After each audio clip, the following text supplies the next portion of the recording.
শুরুতেই এমন একটা জায়গার কথা একটু কল্পনা করা যাক যেখানে দিন রাত ২৪ ঘন্টা আগুন জ্বলে, মানে যেখানে মৃত্যুকে কোনো শোকের চাদরে মুড়িয়ে রাখা হয় না। হ্যাঁ, বরং তাকে দেখা হয় এক ধরনের মহাজাগতিক উৎসব হিসেবে, তাই না? একদম ঠিক। চারদিকে ধোঁয়া, আগুনের লেলিহান শিখা, বাতাসে পোড়া কাঠের গন্ধ, আর এর মাঝেই এক অদ্ভুত, প্রায় অকল্পনীয় একটা প্রশান্তি।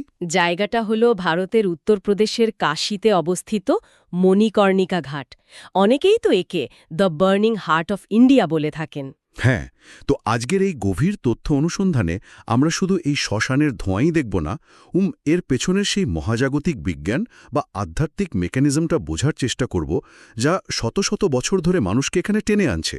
আমাদের আজকের আলোচনার ভিত্তি কিন্তু বেশ কিছু দারুণ সোর্স, মানে ধরুন বেশ কয়েকটা ভিডিও ডকুমেন্টারি, ভ্লগ আর বিশেষ করে ডক্টর হর্ষ পাণ্ডের একটা চমৎকার সাক্ষাৎকারের উপর ভিত্তি করেই আমরা আলোচনাটা সাজিয়েছি। আর হ্যাঁ, এটা কোনো সাধারণ আলোচনা নয়।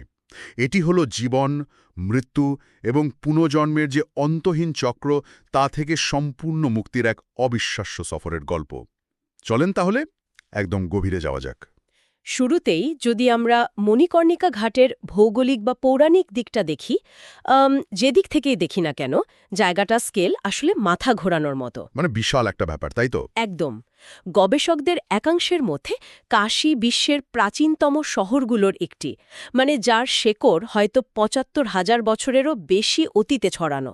বাপরে, ৭৫,০০০ বছর! হ্যাঁ, আর এই প্রাচীন শহরের যে ৮৪টি ঘাট রয়েছে তার মধ্যে মণিকর্ণিকা হল একেবারে মুকুটমণি। এখানে প্রতিদিন গড়ে ২০০ থেকে ৩০০ মৃতদেহ দাহ করা হয়। আর সবচেয়ে আশ্চর্যের বিষয় হল এখানকার চিতার আগুন কখনোই নেভে না। বৃষ্টি হোক বা ঝড়? হ্যাঁ, বৃষ্টি হোক, ঝড় হোক বা গভীর রাত, দাহ কাজ চলতেই থাকে। এখানেই আমার একটা বড় খটকা লাগছে, একটা বৈপরীত্য চোখে পড়ছে আর কি। হিন্দু ধর্মগ্রন্থে, বিশেষ করে গরুর পুরাণে তো খুব স্পষ্টভাবে বলা আছে যে সূর্যাস্তের পর বা সন্ধ্যায় কোনোভাবেই দাহকাজ করা যাবে না। হ্যাঁ, বলা আছে। তাহলে এই ঘাটে কিভাবে ২৪ ঘন্টা দাহকাজ চলছে? মহাজাগতিক নিয়মের তো একটা ব্যত্যয় ঘটছে এখানে। খুব ভালো একটা পয়েন্ট ধরেছেন। সাধারণ নিয়মে এটি সম্পূর্ণ নিষিদ্ধ, কিন্তু মণিকর্ণিকা ঘাট তো কোনো সাধারণ শ্মশান নয়, এটি হলো মহাশ্মশান। আচ্ছা। পৌরাণিক বিশ্বাস অনুযায়ী ভগবান শিব স্বয়ং এই ঘাটকে আশীর্বাদ করেছেন, আর তার আশীর্বাদে এখানে সময়ের বা সাধারণ প্রকৃতির কোনো বিধিনিষেধ খাটে না। তিনি যেন মহাজাগতিক আইনগুলোকে শুধু এই একটা জায়গার জন্য বাইপাস করে দিয়েছেন। ঠিক তাই, বাইপাস করে দিয়েছেন। এখানকার পৌরাণিক ইতিহাসটাও কিন্তু এই শক্তির একটা বড় প্রমাণ। বলা হয় ভগবান বিষ্ণু তার সুদর্শন চক্র দিয়ে এখানে একটি কুণ্ড তৈরি করেছিলেন, যাতে শিব এবং মাতা পার্বতী স্নান করতে পারেন। স্নান করার সময় মাতা পার্বতীর কানের দুল, যাকে সংস্কৃতে মণিকর্ণিকা বা কর্ণফুল বলা হয়, সেটি ওই কুণ্ডের পানিতে হারিয়ে যায়, তাই তো? হ্যাঁ, একটি লোককথা প্রচলিত আছে যে নিজের দুল হারিয়ে মাতা পার্বতী এতটাই ক্ষুব্ধ হয়েছিলেন যে তিনি অভিশাপ দিয়েছিলেন এখানকার আগুন কখনো নিভবে না। ও আচ্ছা, নামের উৎপত্তিটা তাহলে এখান থেকেই, মণিকর্ণিকা। একদম। আবার সমান্তরালভাবে আরেকটি খুব শক্তিশালী গল্প রয়েছে। মাতা সতীর মৃতদেহ যখন বিষ্ণু তার চক্র দিয়ে ৫২ খণ্ডে বিভক্ত করেন, তখন সতীর কানের কোণ্ডল ঠিক এখানেই পড়েছিল। মানে এটা একটা শক্তিপীঠও বটে। ঠিক, যার ফলে এটি একই সাথে একটি মহাশ্মশান এবং একটি অত্যন্ত শক্তিশালী মহাশক্তিপীঠে পরিণত হয়েছে। তার মানে ব্যাপারটা দাঁড়াচ্ছে, একদিকে এটি একটি শ্মশান যেখানে ভগবান শিবের আধিপত্য এবং ধ্বংসের প্রতীক, আবার অন্যদিকে এটি মাতা সতীর একটি শক্তিপীঠ যা সৃষ্টির কেন্দ্র। ধ্বংস এবং সৃষ্টি, পুরুষ এবং প্রকৃতির এক অপূর্ব মিলন ঘটছে এখানে। চমৎকার বলেছেন। ব্যাপারটা আমার কাছে একটা টার্মিনালের মতো মনে হচ্ছে। ধরুন, এমন একটা মহাজাগতিক ওয়েটিং রুম যেখানে চিতার আগুনে পুড়ে পরম ভিআইপি টিকিট পাওয়া যায়। ভিআইপি টিকিট মানে মোক্ষর কথা বলছেন? হ্যাঁ, সরাসরি মোক্ষ বা জন্মমৃত্যুর চক্র থেকে চিরস্থায়ী মুক্তির টিকিট আর কি। শুধু টার্মিনাল নয়, এটিকে বলা যায় এমন এক টার্মিনাল যেখানে কোনো রিটার্ন ফ্লাইট নেই। হিন্দু ধর্মে অসংখ্য মানুষ তাদের অন্তিম সংস্কার মণিকর্ণিকা ঘাটে সম্পন্ন করতে চান ঠিক এই কারণে। ওই যে ডক্টর হর্ষ পাণ্ডের সাক্ষাৎকারের কথা বলছিলাম না? হ্যাঁ হ্যাঁ, তিনি এই মোক্ষ লাভের প্রক্রিয়াটি খুব চমৎকারভাবে ব্যাখ্যা করেছেন। বিশ্বাস করা হয় এখানে মৃত্যুবরণ করলে বা দাহ হলে ভগবান শিব স্বয়ং এসে মৃত ব্যক্তির কানে তারক মন্ত্র পাঠ করেন। একটু থামাই আপনাকে। এই তারক মন্ত্র জিনিসটা আসলে কি? এটা কি শুধু একটা মন্ত্র বা কিছু শব্দের সমষ্টি, নাকি এর পেছনে অন্য কোনো মেকানিজম কাজ করে? তারক মন্ত্রকে শুধু কয়েকটি শব্দের সমষ্টি ভাবলে একটু ভুল হবে। আধ্যাত্মিক দৃষ্টিকোণ থেকে এটি হল এমন এক মহাজাগতিক ফ্রিকোয়েন্সি বা কম্পন যা আত্মার ভেতরের সমস্ত পার্থিব মেমরি, জাগতিক টান বা মোহকে একেবারে মুছে দেয়। পুরো মেমরি ওয়াইপ আউট করে দেয়? একদম। এই মন্ত্র আত্মাকে জন্ম, মৃত্যু এবং পুনর্জন্মের যে অন্তহীন চক্র তা থেকে চিরতরে মুক্ত করে দেয়। আর এর পেছনে কিন্তু আরও একটি ঐশ্বরিক চুক্তি রয়েছে। ঐশ্বরিক চুক্তি? কাদের মধ্যে? কাশী হল মাতা অন্নপূর্ণার শহর। অন্নপূর্ণা প্রতিশ্রুতি দিয়েছেন যে কাশীতে কেউ কখনো ক্ষুধার্ত ঘুমাবে না। আর এর বিনিময়ে শিব প্রতিশ্রুতি দিয়েছেন যে এখানে যারা মারা যাবে বা যাদের দাহ হবে তিনি নিজে তাদের মোক্ষ প্রদান করবেন। অসাধারণ! শরীর অন্নপূর্ণার খাবার দিয়ে বাঁচে আর আত্মা শিবের মন্ত্রে মুক্তি পায়। ঠিক তাই। এই চুক্তির বিষয়টা খুব চমৎকার, কিন্তু এখানেই আমার মনের ভেতর একটা বিশাল বড় খটকা লাগছে। কেমন খটকা? শিব যদি কথা দিয়ে থাকেন যে এখানে দাহ হলেই মোক্ষ লাভ হবে, তাহলে তো একটা ভয়ঙ্কর সমীকরণ তৈরি হচ্ছে। আচ্ছা। মানে ধরুন, কেউ সারা জীবন মারাত্মক সব অপরাধ, দুর্নীতি বা খুন করে শেষ বয়সে কাশীতে এসে মারা গেল, সে কি পার পেয়ে যাবে? কর্মফলের যে মূল ভিত্তি হিন্দু ধর্মে, মানে যে যেমন কর্ম করবে তেমন ফল পাবে, সেটা তো তাহলে এখানে এসে পুরোপুরি ভেঙে পড়ছে। হ্যাঁ, লজিক্যালি তাই মনে হয়। এটা তো মহাজাগতিক বিচার ব্যবস্থার একটা বিশাল বড় লুপ হোল বা ফাঁক ফোকর। যে কেউ তো চাইলে এই সিস্টেমটাকে হ্যাক করতে পারে। আপনার এই লুপ হোল মনে হওয়াটা খুব স্বাভাবিক, কিন্তু মহাজাগতিক ইকোসিস্টেম বা ল অফ কার্মা এত কাঁচা হাতে তৈরি হয়নি। তাই নাকি? তাহলে শিব এই সমস্যার সমাধান কিভাবে করলেন? যখন শিব দেখলেন যে তার এই আশীর্বাদের অপব্যবহার হওয়ার সম্ভাবনা রয়েছে, তখন তিনি এই ব্যবস্থার মধ্যে একটি অত্যন্ত নিখুঁত এবং কঠোর ব্যালেন্সিং সিস্টেম তৈরি করলেন।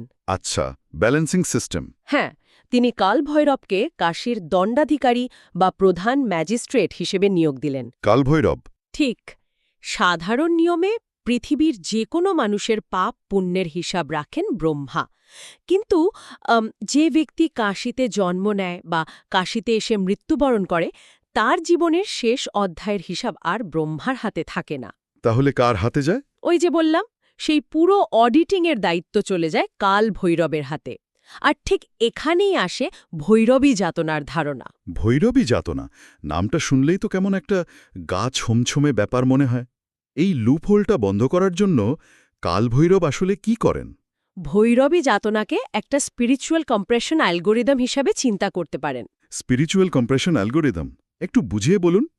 মানে ধরুন, একজন ব্যক্তি সারা জীবন যা পাপ এবং পুণ্য করেছে, মৃত্যুর ঠিক আগ মুহূর্তে শেষ নিঃশ্বাস ত্যাগের কয়েক সেকেন্ড আগে তার সেই সমস্ত কর্মের আনুপাতিক ফল তাকে এই ভৌত শরীরেই ভোগ করতে হয়। ওই কয়েক সেকেন্ডের মধ্যে? হ্যাঁ, গরুর পুরাণ অনুযায়ী এই যাতনা বা কষ্ট এতটাই তীব্র হতে পারে যা একসাথে 3,60,000 বিচ্ছুর কামড়ানোর সমান।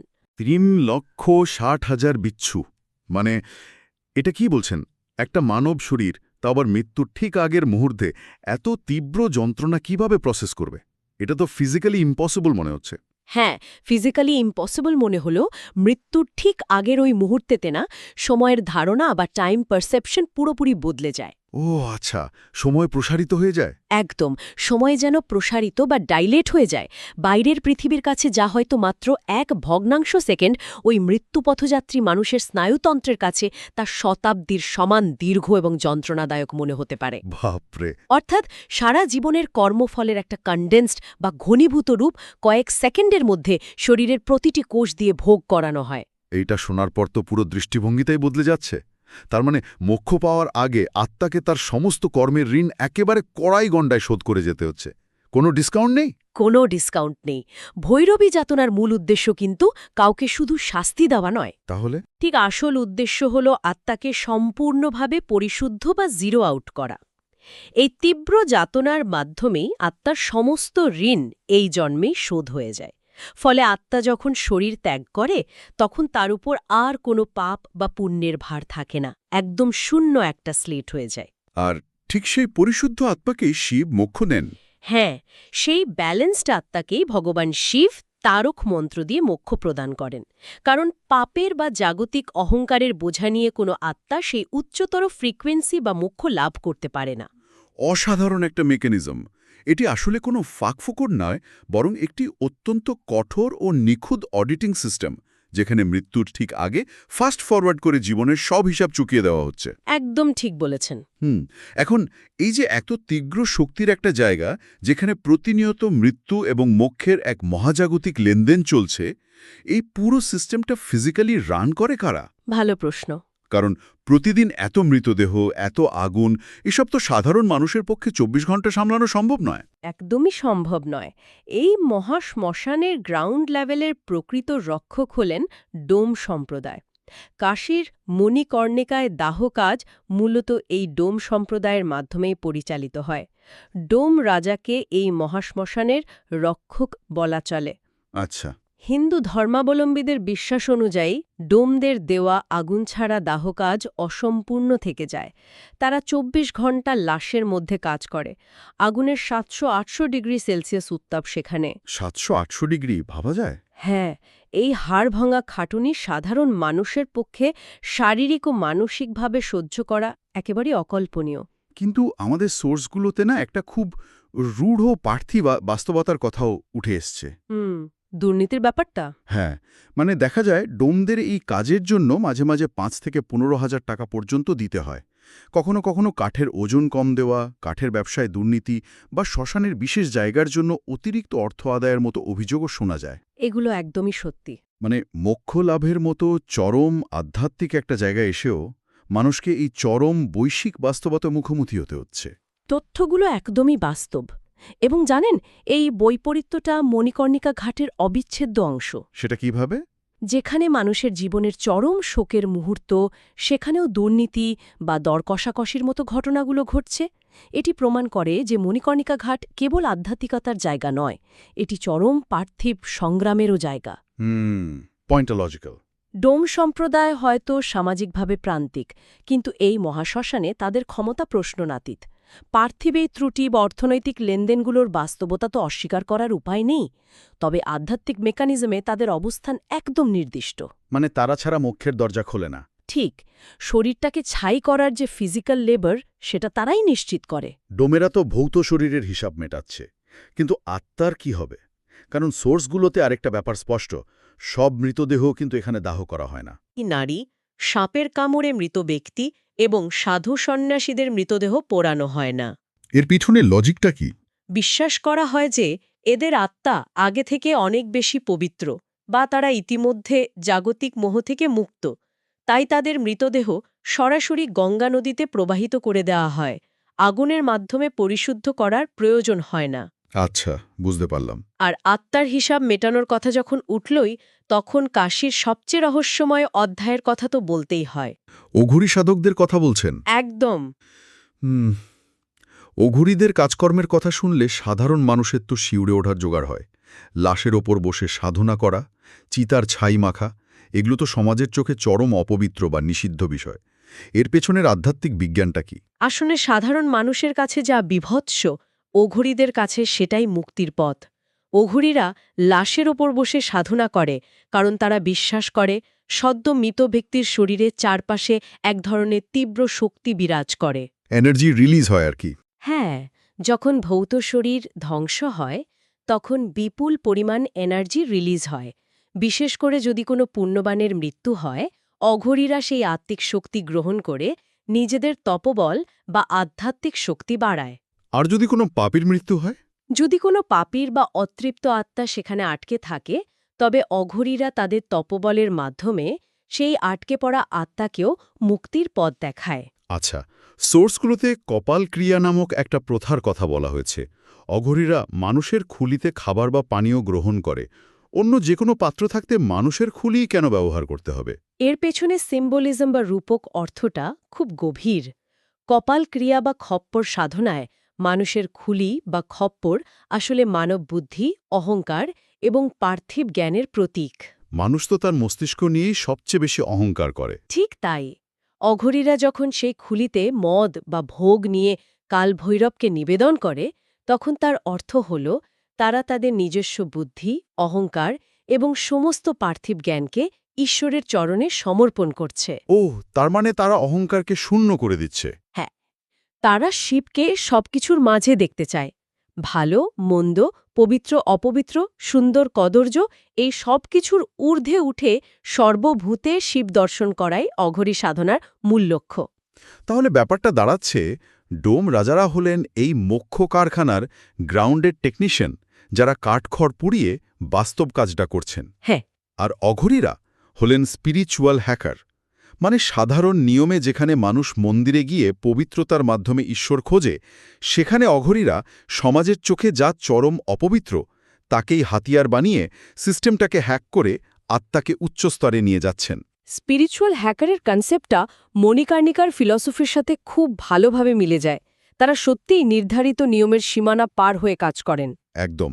আর এই নিয়মের বাইরে যাওয়া বা বৈপরীত্যের কথা যখন চলছেই, তখন কাশীর আর একটা অদ্ভুত প্রথার কথা না বললেই নয়। পৃথিবীর আর কোথাও মৃত্যুকে এভাবে উদযাপন করতে দেখা যায় না। আপনি নিশ্চয়ই চিতার ছাই দিয়ে হোলি খেলার বিষয়টা বলছেন। হ্যাঁ, সাধারণত যেখানে মানুষ সাদা বা কালো পোশাক পরে নীরবে কাঁদে, সেখানে কাশীতে খেলা হয় মাসান হোলি। এটা তো আমাদের সাধারণ শোকের ধারণার সম্পূর্ণ বিপরীত। সম্পূর্ণ বিপরীত, এবং এটাই কাশীর আসল ম্যাজিক। ফাল্গুন মাসের রঙ্গভরী একাদশীর পরদিন মণিকর্ণিকা ঘাটে এই অদ্ভুত হোলি খেলা হয়।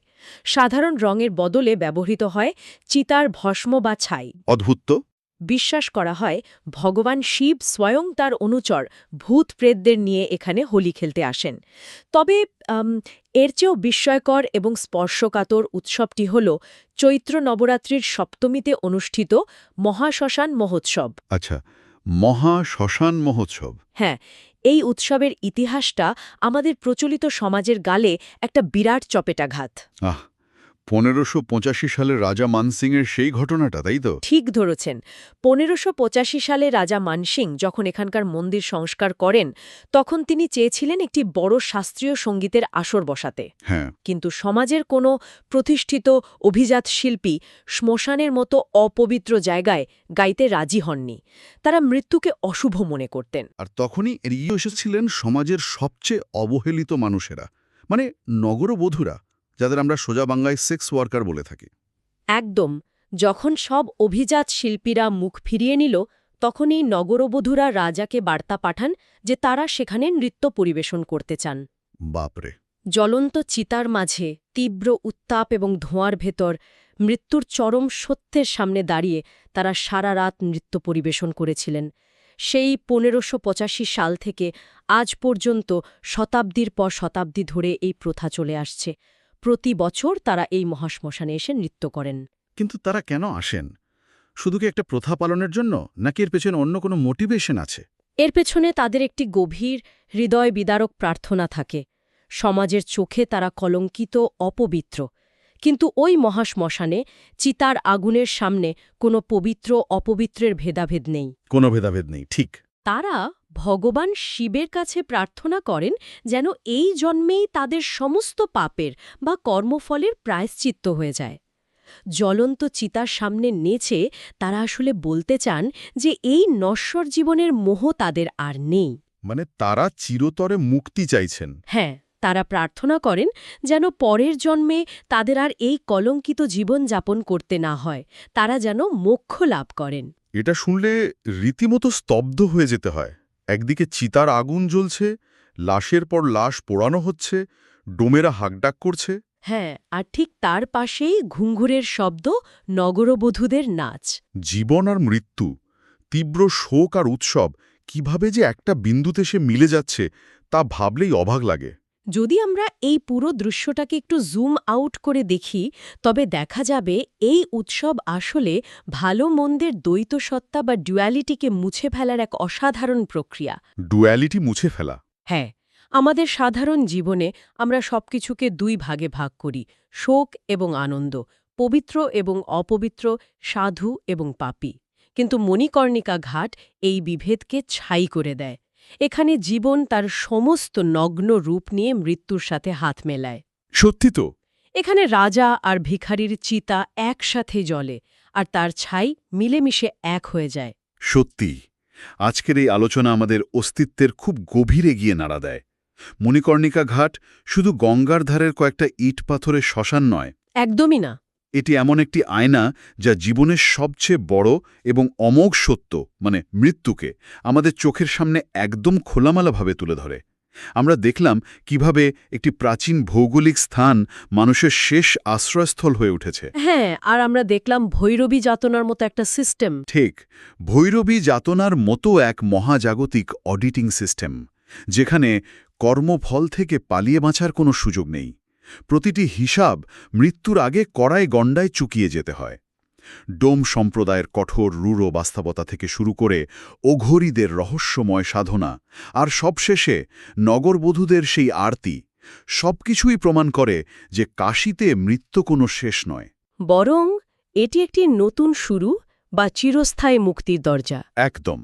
এই প্রতিটি উপাদান আমাদের মনে করিয়ে দেয় যে জাগতিক মোহের বাইরে এক বৃহত্তর সত্য বিরাজমান, যে সত্যকে স্বীকার করে নিতে পারলে জীবনের প্রতি, মানুষের প্রতি আমাদের দৃষ্টিভঙ্গিটাই খোলস পাল্টে ফেলতে পারে। আর ঠিক এই জায়গাটাতেই আজকের এই গভীর তথ্য অনুসন্ধানের সমাপ্তি টানব।